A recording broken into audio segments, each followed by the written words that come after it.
Bon dia. Roger Prims és doctor en Història Comparada Social, Política i Cultural a la Universitat Autònoma de Barcelona i graduat en Llengua i Literatura Catalanes per la UOC. Ha publicat, conjuntament amb Josep Comas i Rosa Martí, l'obra d'història local Lluís Piquer, 75 anys. De la fosca al desballestament del Front Nacional Catalunya a la dècada dels 50 i els dies curts. És blogger i analitza la realitat en el seu blog sense fruir de l'estipendi. Ha participat en les publicacions de divulgació de la història local com Parietes i ha estat col·laborador de la revista Vallesos i els digitals Ara Vallès i Nació Granollers. De tant en tant fa sonar la seva Stratocaster a ritme de blues amb els Slim Bicycles. Actualment resideix a la Garriga, on va ser regidor per la candidatura d'Unitat Popular i s'ha presentat a les darreres eleccions al Parlament de Catalunya en aquesta candidatura. Bon dia, Roger, com estem? Bon dia, bé, dins del bé que es pot estar enmig de tota aquesta història, no? Pandèmica. Molt bé. Escolta una cosa, mira, aquí estem molt a prop de la Linera, que va ser una indústria clau per entendre la transformació del Parets rural i del Parets ramader al món industrial, i també és una clau per entendre a la transformació del caciquisme local amb la república i tot el que va succeir a posterior.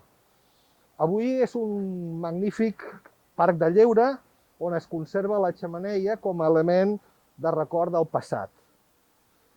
Aquesta setmana passada es va enderrocar la masia de Can Parera, també anomenada Can Moragas Xic, aquí al costat.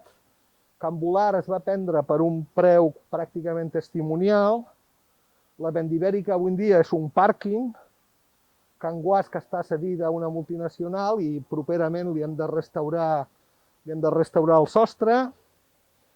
I deia la cançó del Raimon que equipara els orígens per l'identitat. Aleshores, clar, aquí està la pregunta. Parets ha de mantenir la seva identitat de poble, la seva història? Ens podem permetre no transmetre el futur al que som i construir el futur amb aquesta tarannà d'on venim? O, pel contrari, hem d'assumir que ens hem de convertir en una mena de barri sense identitat? No sé, tu mateix, com ho veus? Home, viure sense... Mira, parlem de la identitat, una introducció a la personal, que dèieu doctor, m'heu pujat de categoria, no hi he arribat, doctor en història, no passa res, però allò per ser...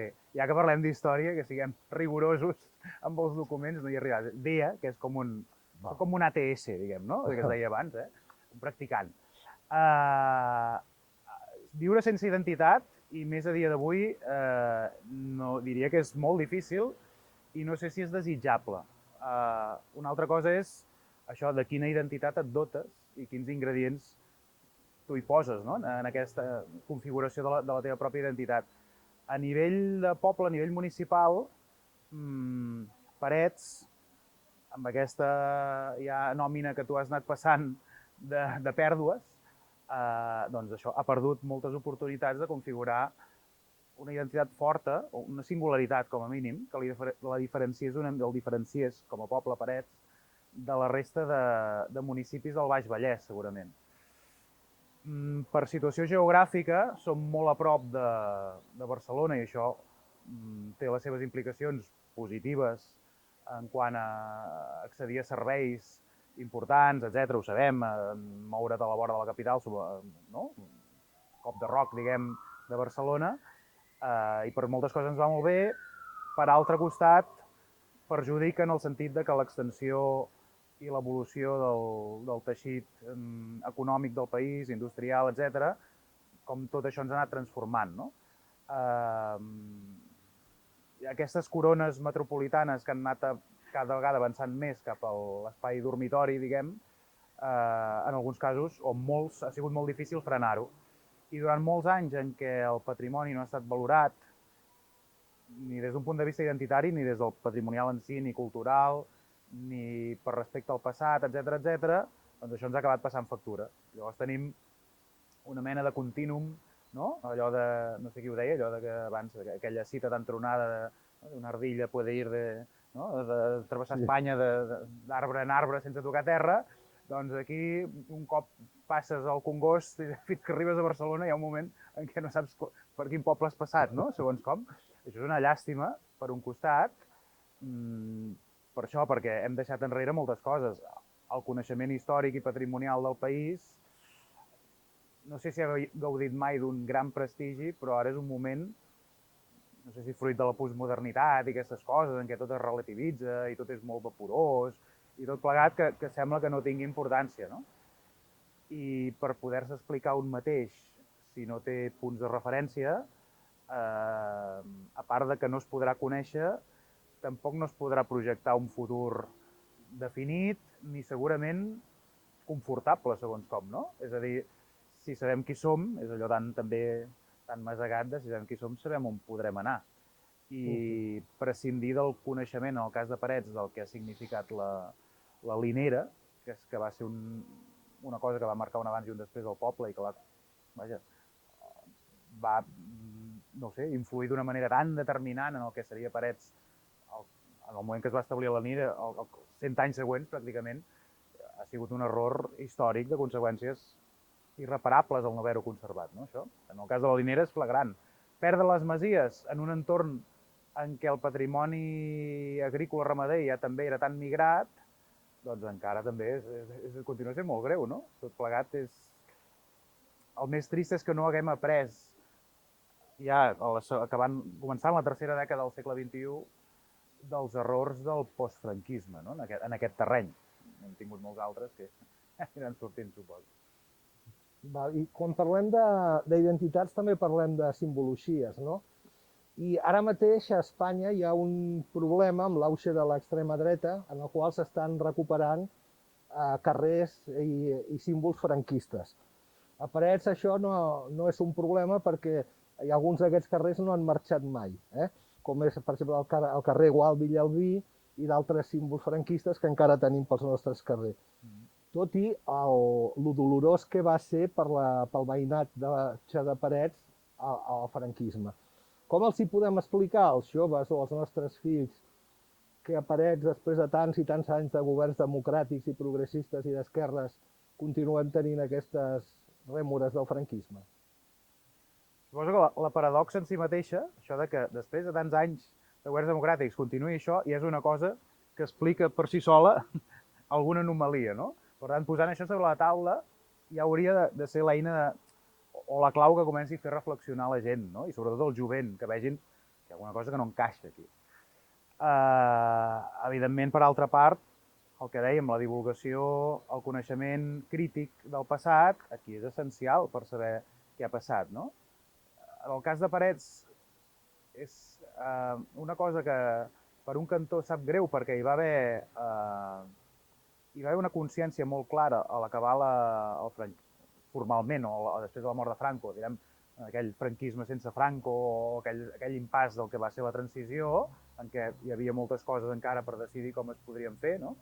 Abans de les frustracions, diguem, on encara hi havia les esperances obertes, en què tota una sèrie de gent, per exemple, va crear una comissió ad hoc explícita per canviar els noms de carrers de la vila, no?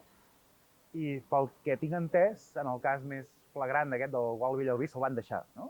És, òbviament, un carrer, sabeu, molt petit, amb una zona que gairebé hi has de passar per força, i segons m'havien explicat algunes de les persones que havien participat en això, se'l van deixar.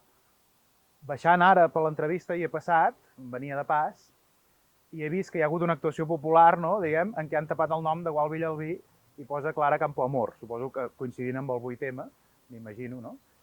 I bé, està bé. Nosaltres, quan jo vaig participar del col·lectiu Pro Ateneu, una de les últimes coses que vam fer va ser intentar arrencar un compromís aprofitant que havia mort Lluís Maria Xirinacs per canviar el nom de Gual Villalbí per el de Xirinacs, no? Perquè, a més, és que Gual Villalbí jo vaig intentar gratar una mica per un treball a la facultat i vaig ser incapaç de veure quina mena de vincle podia tenir més enllà que el seu nom es posés perquè hi havia el franquisme i era un ministre franquista català. Bueno, però més enllà d'això, jo la veritat no vaig saber què més havia passat perquè aquest home tingués un carrer dedicat, diguem, no?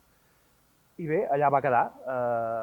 Però, clar, hi ha hagut altres coses, algunes vinculades a un passat més dolorós i tot plegat, tot el tema al voltant de Lluís Piqué, segurament, de la Via Piqué, del nom de les escoles, i això, quan es fan, com ens va passar a nosaltres, llibres commemoratius, o quan es fan o quan s'han de fer actes passant per centres educatius, el que val la pena és tot això posar-ho, fer-ho flotar i que se sàpiga que hi ha això i que posar, dotar una mica d'aparell crític perquè es pugui valorar si això és normal o no i finalment que no ho és, ja ho podem dir que no ho és, no? I que es pugui actuar sobre això, perquè és això que comentaves, no?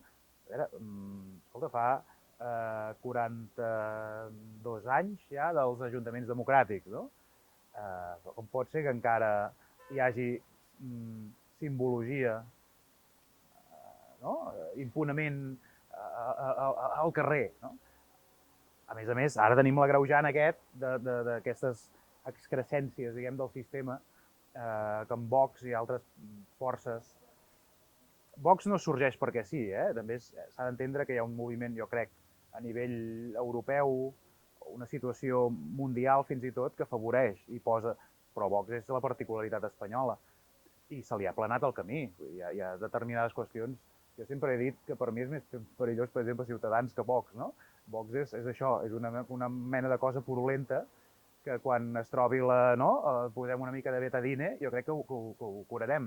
Però Ciutadans va per sota la superfície i ha fet molt de mal, i encara que desaparegui ara s'està veient com el seu discurs ha permès obrir el camí i normalitzar coses que... Qui es queixava de la placa a Via Laietana quan es va posar allà denunciant les tortures a la comissaria? Va ser Ciutadans qui es va queixar d'això, no? Sí.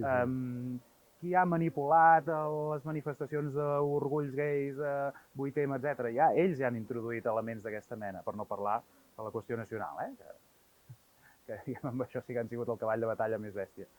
Per tant, sí, tot plegat són ingredients, diguem-ne, particulars de l'estat espanyol que demostren que hi ha una situació no normalitzada i un passat mal resolt, no?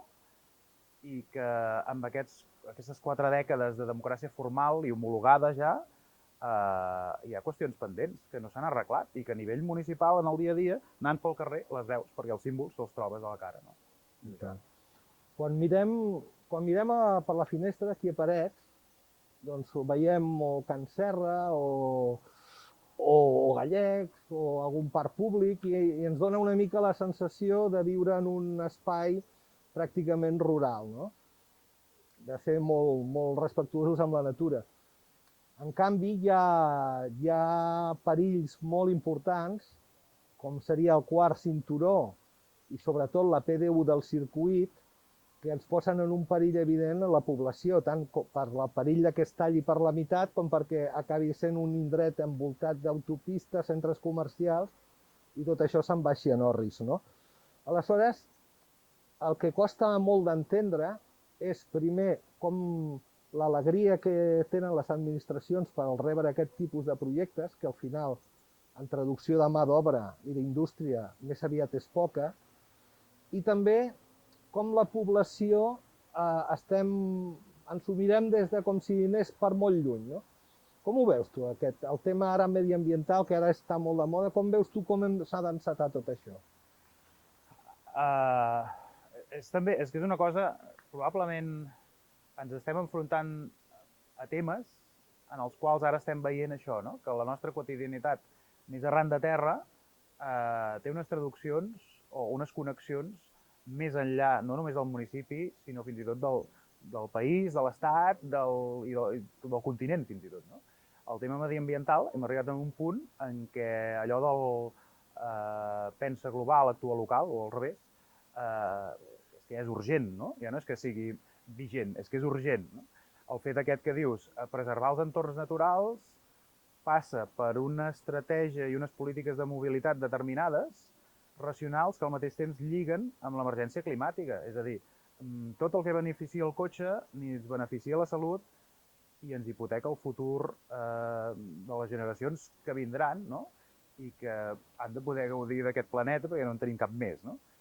Això deia ja fa anys, una de les xerrades que vam fer amb el col·lectiu Protaneu, vam portar l'Arcadi Oliveres, i una de les coses que va dir, no? Per la qüestió, diguem, de mediambiental, però lligada amb el desenvolupament capitalista, perquè en el fons una cosa no es pot entendre sense l'altra, és que consumim un ritme, deia, de 3 planetes a l'any, no? I només en tenim un, per tant, hi ha alguna cosa. És evident que això no funciona i no pot ser. No podem sostenir aquest ritme, no? Som un planeta que consumeix els recursos de 3. Això, evidentment, no es pot mantenir. A nivell d'aquesta preservació d'aquests poquíssims espais, perquè tu deies, si mirem Can Serra, no, mirem cap a Gallecs, però hem de mirar cap allà, eh? No podem mirar cap a cap costat més, diguem, aquí paret, perquè si no... ja és prou paradoxal que Gallecs ho salvés l'autopista, podem dir, no? Va marcar una frontera on Mollet va parar de fagocitat a Renya Gallecs, i llavors ha donat una dimensió, diguem, preservable, que té un contínuum que gairebé arriba fins aquí a Can Serra. Això està molt bé i s'ha de mantenir així. Però no es pot mantenir un discurs de preservar això i al mateix temps desenvolupar grans infraestructures que no sé si a algun lloc més es promouen. Aquí tornem a tenir una mica d'una mentalitat d'herència franquista, de desarrollismo, diguem, de cotxe dependència, no? I el que hem de desenvolupar són alternatives al cotxe.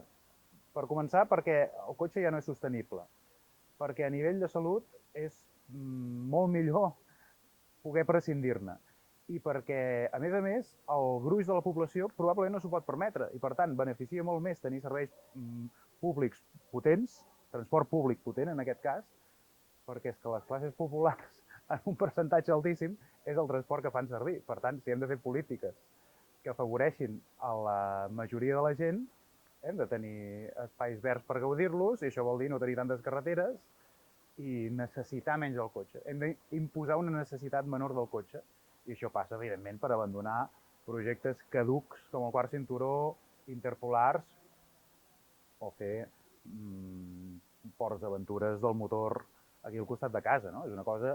Això sí que és també antihistòric, no? Diguem, va en contra, jo crec, fins i tot del moment històric i de les necessitats que calen, no? És que no em cap al cap gairebé quan veig aquestes coses, em costa d'entendre que es plantegin seriosament. Si veiem la piràmide de població de Parets, veiem una mena de bomba atòmica. És a dir, des dels 45 als 65 anys hi ha un volum molt gran de població i a partir d'aquí hi ha un tronc molt petit, que és la gent jove.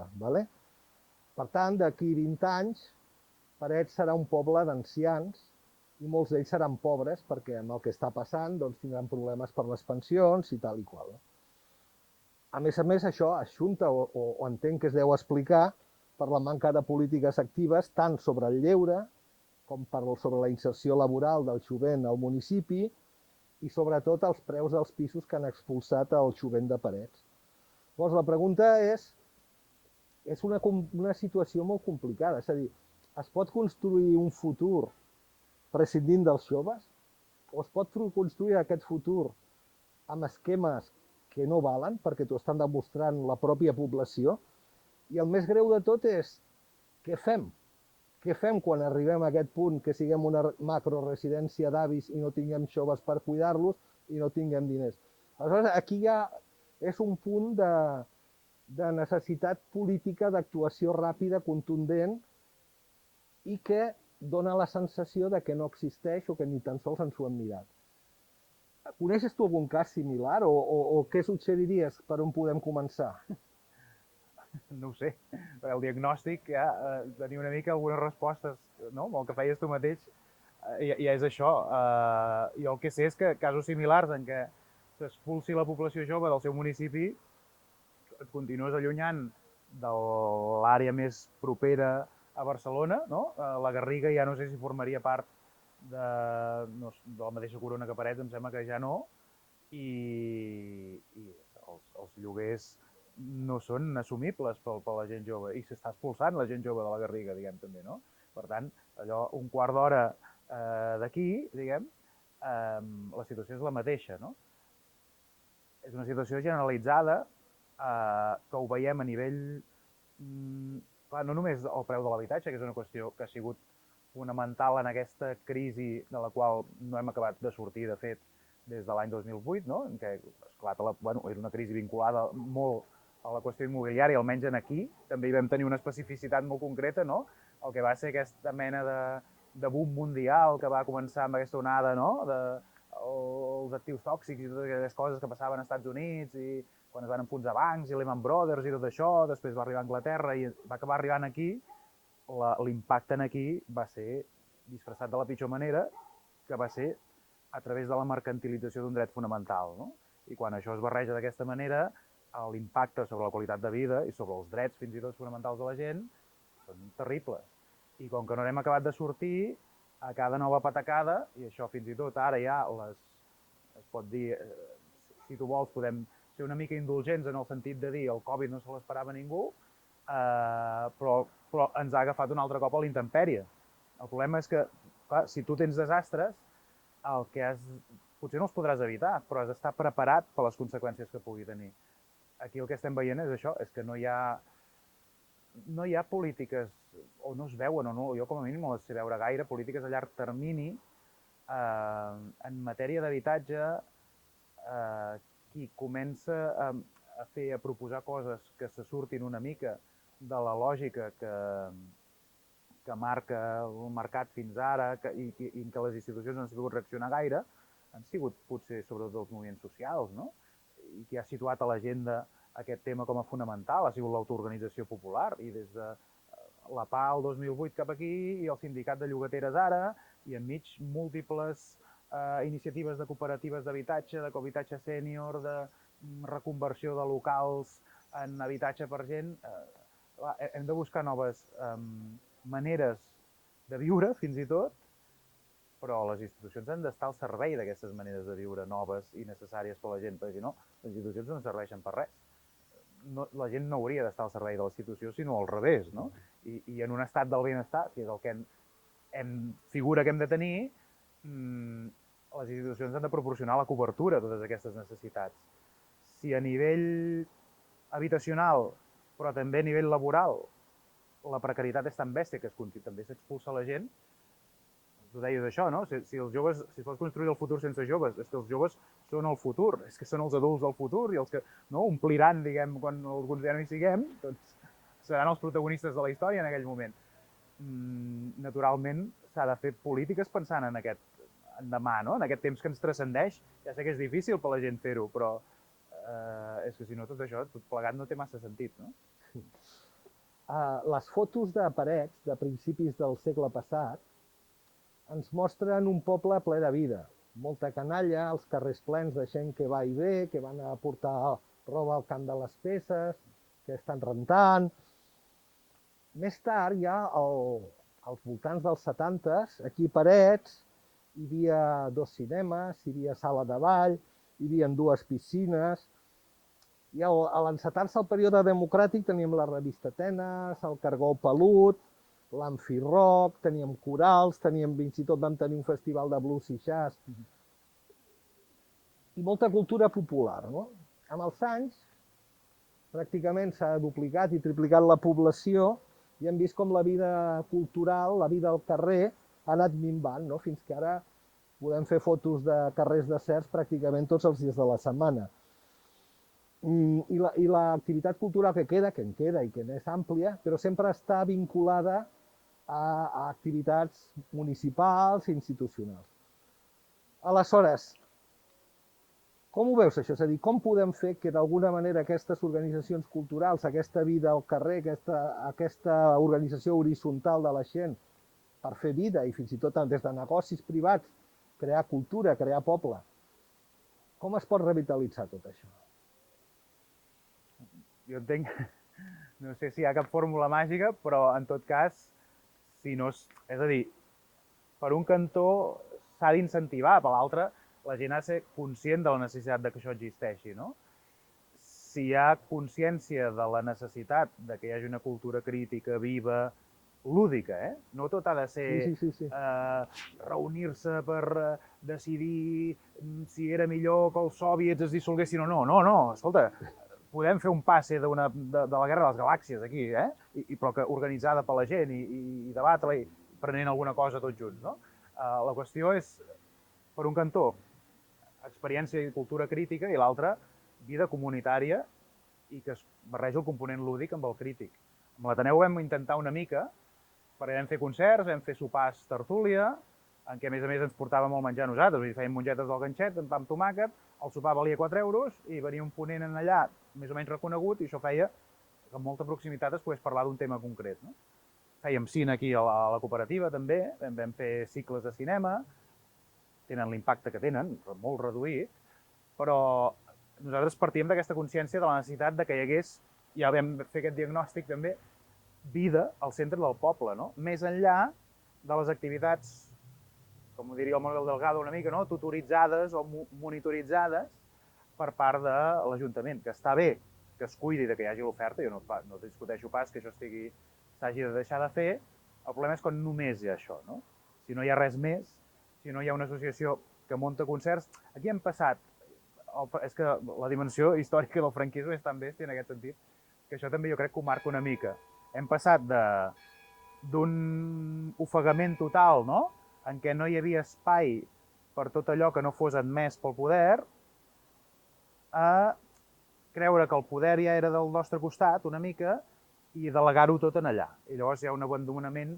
La transició, per això hi va haver aquesta efervescència, perquè deia que era el moment que s'obrien finestres, corria l'aire, i per això aquí la gent d'Atenes era, en molts casos, vinculada a la gent que va moure allò del Cargol Pelut, els que van participar al Congrés de Cultura Catalana, els que són els de la comissió que van canviar els noms de carrers, és a dir, no? Tota una efervescència molt bèstia que més et feia com abarcar tots els àmbits de tot el que era la teva realitat, no? I aquí, no sé, d'alguna manera sí, s'ha de promoure, però no s'ha de menys tenir, jo crec, les expressions de cultura popular tradicionals, que en alguns casos, jo estic molt content, per exemple, de veure com a la Garriga s'ha recuperat el Ball de Gitanes i ho ha fet gent que en la majoria de casos no arriba als 25 anys, no? La mitjana d'edat dels balladors de gitanes de la Garriga deu ser de 23 o 24 anys.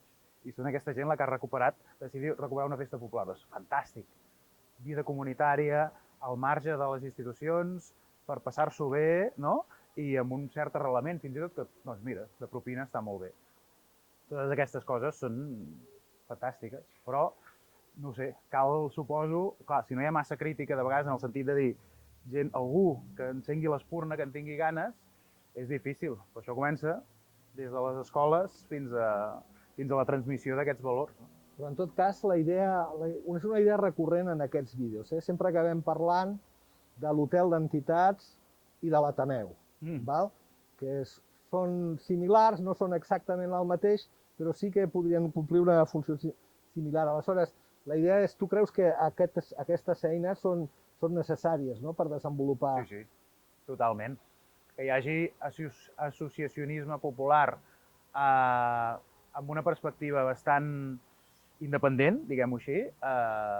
Jo, de fet, quan vam tirar-ho endavant, jo era dels més reacis a rebre un espai municipal, fins i tot, no? Potser amb mal criteri, però de dir, no, jo no vull estar controlat en cap aspecte ni vull estar instrumentalitzat. Vull un espai lliure, ja n'hi ha d'altres, ja ho fa, l'Ajuntament ja ho ha de fer, no? Però hi ha d'haver espais d'aquesta mena, hi ha d'haver associacionisme d'aquesta mena, hi ha d'haver vida genuïna, en certa manera. Després, en els moments que estem, la Covid ens deixarà un escenari de pobresa, el típic escenari en què diries hem de remar tots plegats, no? I per remar tots plegats és molt important el paper de les institucions. En canvi, doncs veiem que hi ha problemes, no? Que hi ha problemes de l'estil de que els programes electorals no serveixen per res o serveixen per canviar de cromos. Tenim problemes com que càrrecs institucionals fan de trolls a les xarxes socials per insultar-se i per manipular la gent.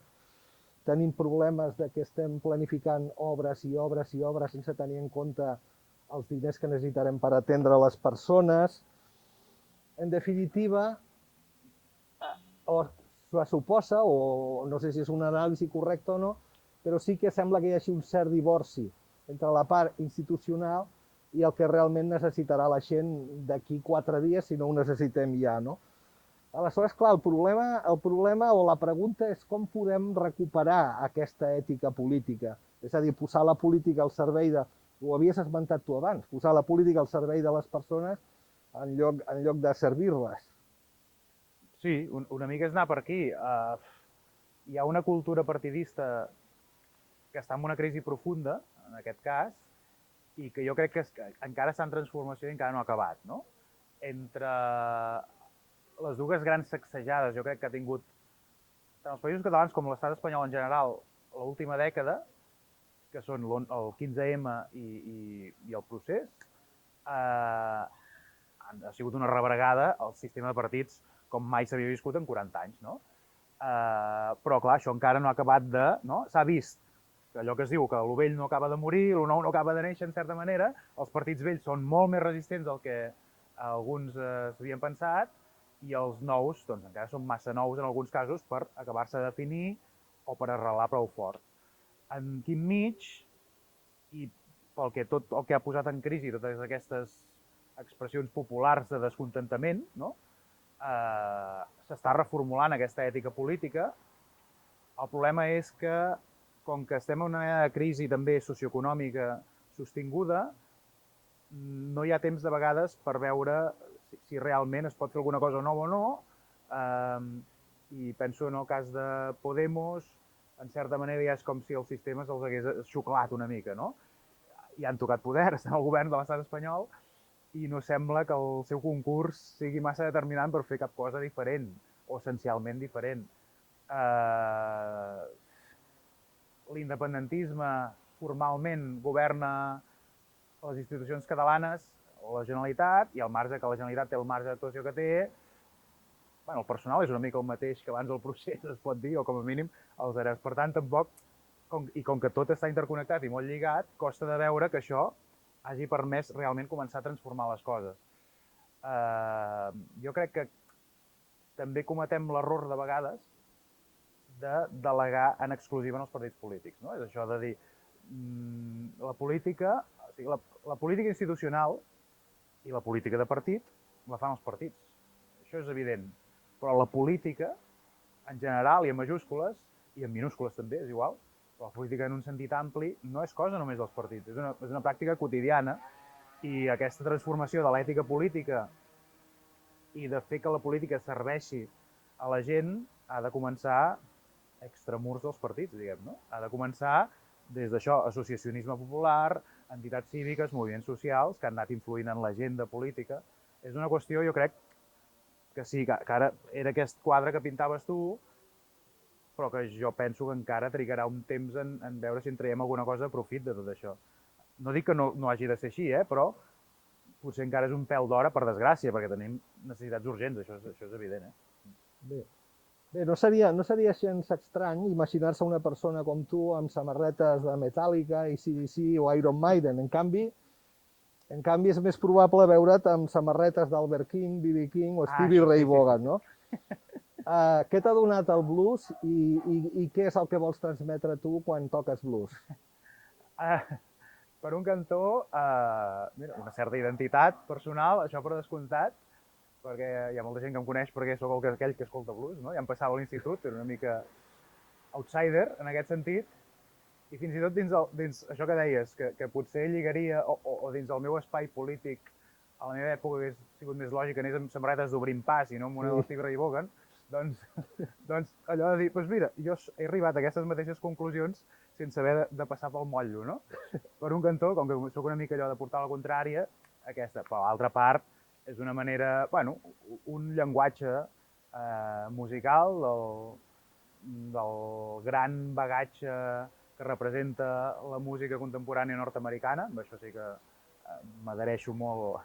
Un dels bons llegats nord-americans crec que és una part de la seva cultura popular, i jo, podent gaudir de tocar-ne, és una manera d'una satisfacció personal immensa. El blues en si mateix és com un estat d'ànim, una transmissió d'un sentiment, i jo quan toco doncs intento transmetre això, passar-m'ho bé jo i intentar fer que la gent que m'escolta connecti amb aquest sentiment de plenitud i s'ho pugui passar bé també, sense més pretensió en aquest cas. Els discursos polítics els faig entre cançó i cançó, llavors. Ja que estem, Gibson o Fender? Ostres.